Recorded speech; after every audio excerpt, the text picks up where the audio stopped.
is Ismail Silva. I was born on the island of Sri Lanka.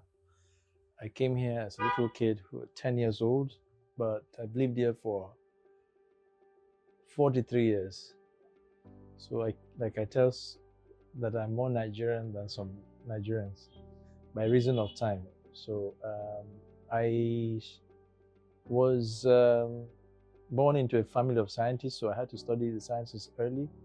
And then, because I'm an artist at my core, because I've practiced art from the time I was a little boy, I decided that I was going to follow my passion. So after giving my parents certificates, I came back to practice my art, and then I went back to school to study the arts, fine art actually, and so I'm a practicing studio artist. Thank you.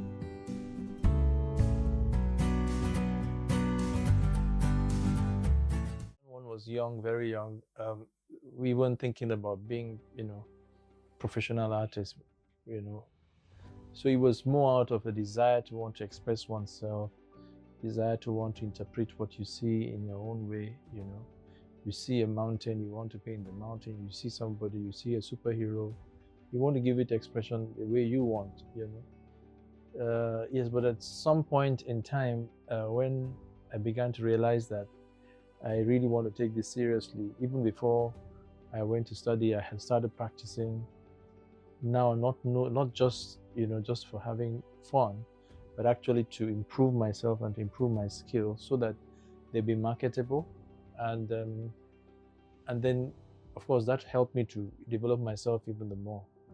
But then it came to a point where you now go to school and study, and it wasn't just marketable now; it has to be bankable, whereby people can put their money behind and say, okay, this thing has not just aesthetic value, but it has investment value.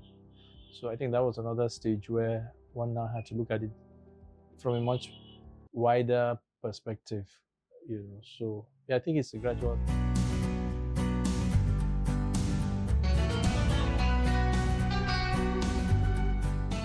Good question. So I think to be able to transition, one must make up one's mind that one will pay the sacrifice that is required to be able to go from being a hobbyist to a professional artist. When you make up your mind, you also now find out what are the things you need to do. What sort of skills do you need to acquire? How do you find your identity in the midst of so many artists and so many art forms, even just in the visual arts? How do you find your own niche? How do you find your own uniqueness? How do you initially you will start looking at the works of other great artists who work, but then after a while you start asking yourself, I want to go from being an echo to being a voice, and how do I transit from being an echo or just replicating what others have done, or following after people, to now becoming a voice? So and I think that is a very personal thing, because along the journey, as you acquire the skills, as you learn new things, as you practice, and as you begin to find your voice, you also have to be in tune with the audience, because the audience is the ultimate gauge of how successful you could be.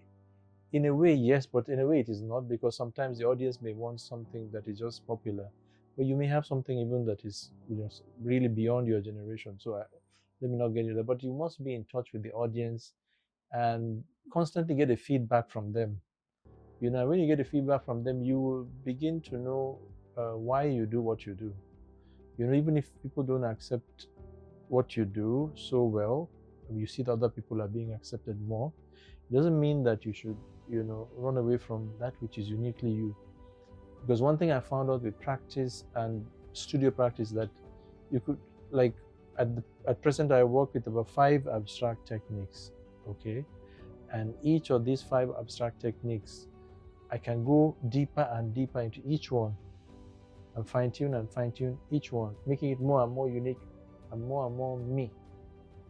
So the more unique you become, those people that are your own audience will connect with you. You cannot connect to everybody. So even when I said audience, you still have to now fine-tune who your audience is, and then you keep going that way.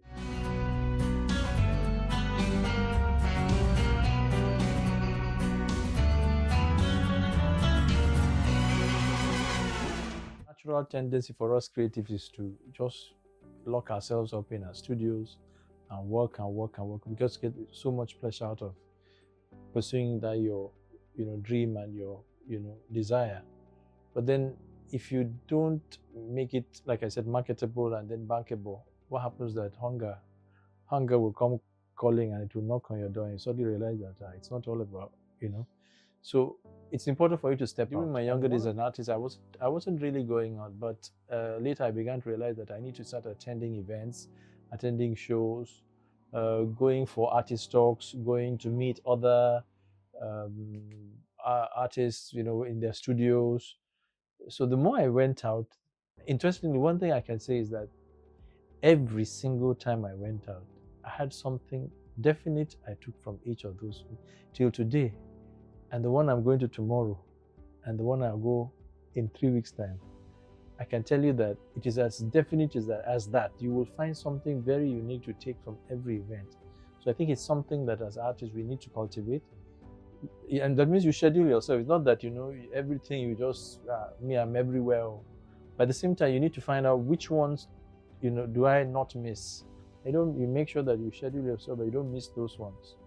And then that was one. And the other thing is online, to create an online community of people that like your work. You start, before you do that, you also visit other people's pages, you visit their sites, you comment on them, you discuss with them, and then gradually they begin to come to your own site, and they begin to like your art, and afterward they start asking questions, and before you know it, some galleries get taken. So both an offline and an online community, I think, are very important. But again, in all this, I think one needs to have the balance, because sometimes you can just if you're not careful, you skew off in one direction. So I think it's important, like for me, it's central. Balance is central.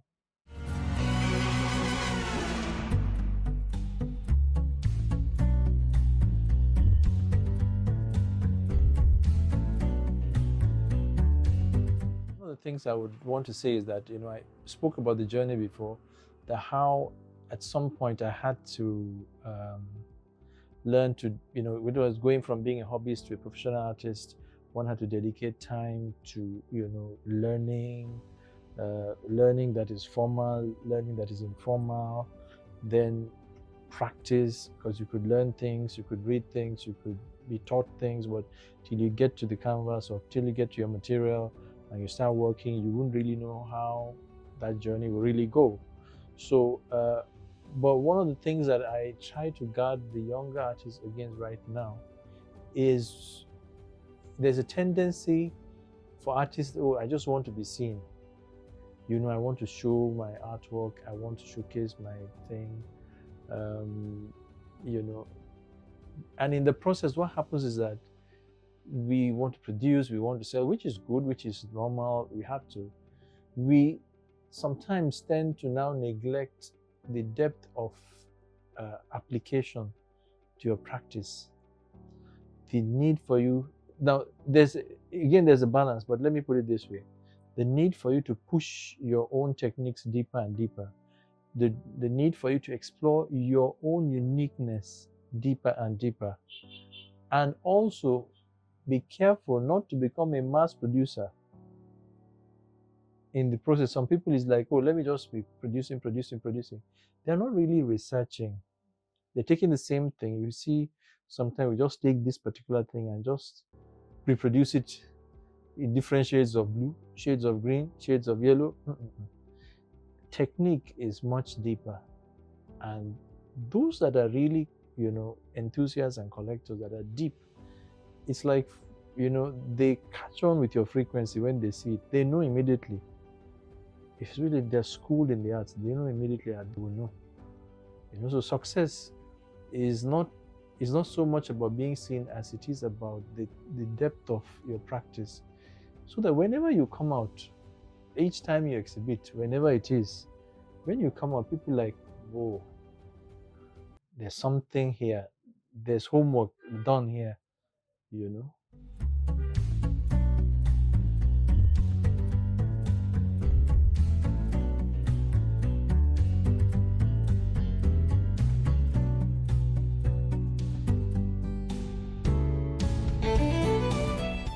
Creative freedom and the commercial demands of the art market. So I think there's a very, very clear and distinct balance.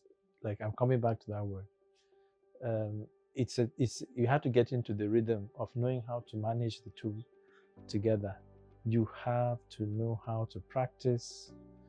You know, like every day one of the secrets I've learned is that, you know, you have to do a bit of everything every day, in the sense that you have to I practice every day. I try my best, even if it's for half an hour, even if it's sometimes even for 5 minutes, even if I had other things to do, you know, because some of us, we also have other interests we put in place so that, you know, it will pay our bills.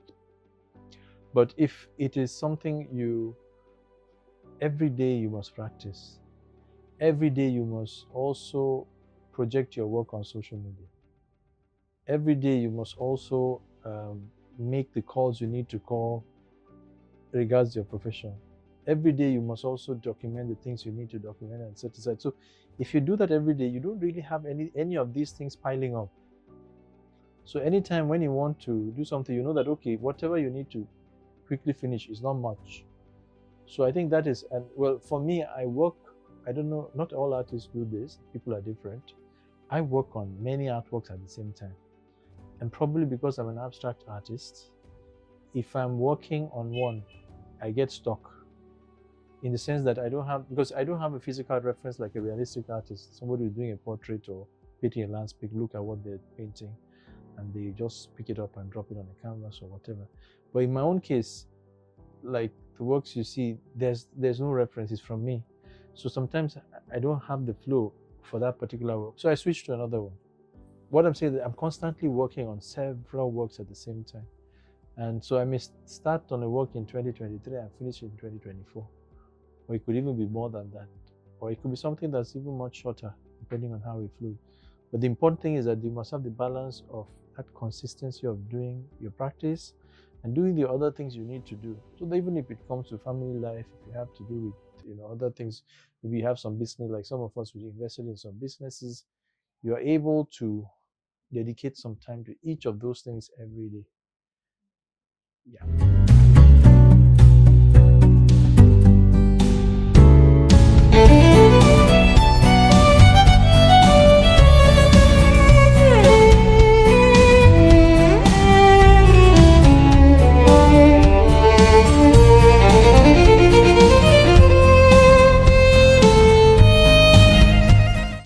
I'm guilty of not using LinkedIn as I should, because if you look at LinkedIn, you have very few artists that are actually very active.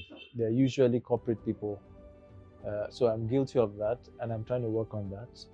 Instagram has been the most accessible and the easiest way to connect with the audience for me personally. I deliberately stay away from Twitter. I can't handle the back and forth. It's too much. So I need to know who I am and what I can handle. The conversation is too much, too much talk. You know, I can't handle it. Facebook is one of those that you put something regularly and it's as if nothing is happening, but then suddenly you get something that happens through Facebook, like, wow, so people are actually watching, you know. But if it was Instagram, I think is the most regular when it comes to audience feedback. Then of course WhatsApp, because I also run a creative group and I belong to some other groups. So you know, with WhatsApp, it's not so much of they're mostly industry WhatsApp groups. So there's more for our professional development as artists and not so much where I sell. But I think if it is sales wise, I think it would be Instagram.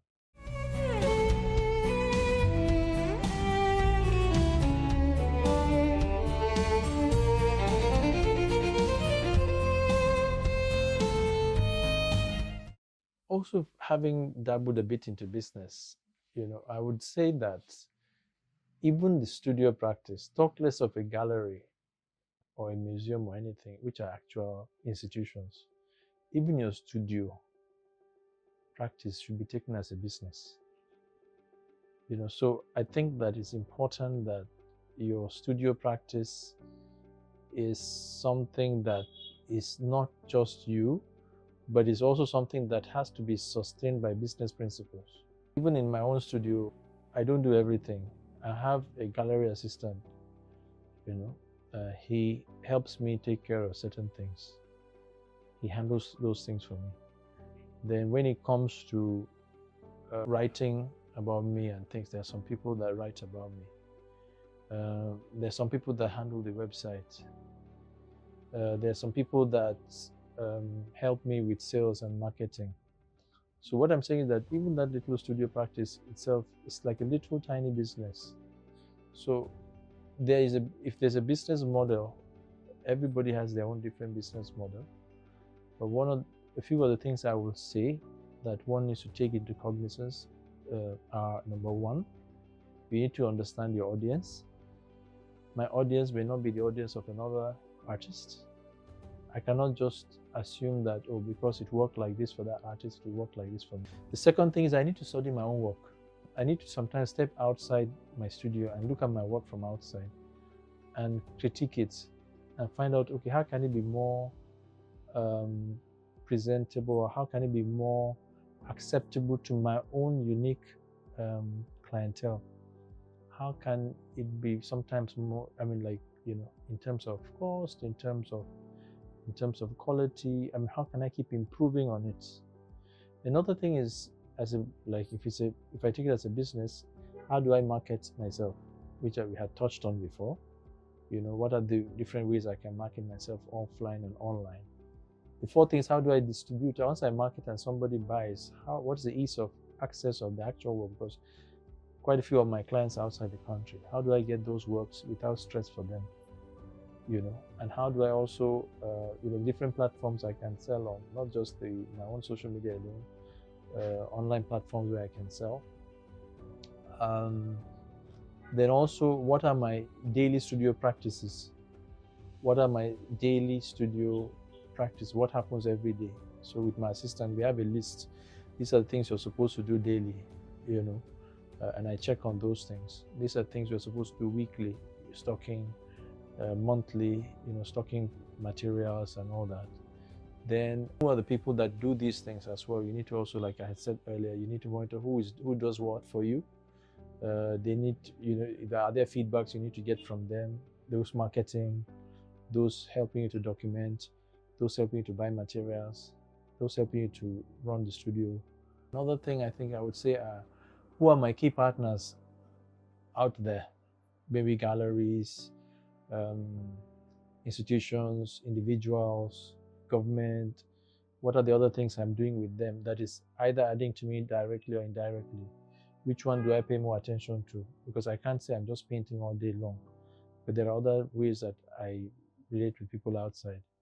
So, and then I also look at my own artworks and say, are there different ways of making money from this, apart from just the artworks alone, or even the different categories of artwork? And then having a cost structure to know how much I spend really, how much am I making, So I've touched on so many things. So, yeah.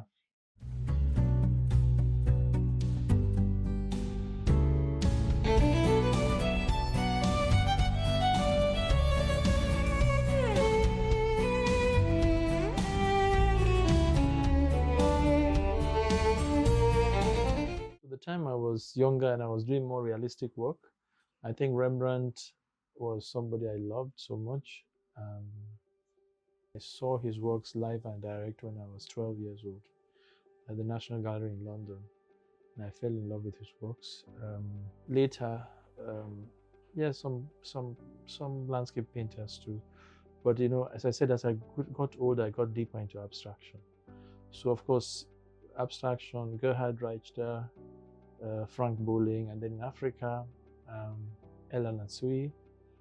Later, I stumbled on Ablade Glover's works. Interestingly, all these are very old men. I tend to, people laugh at me that why am I behaving like an old man? And but I think I just kind of connect with them.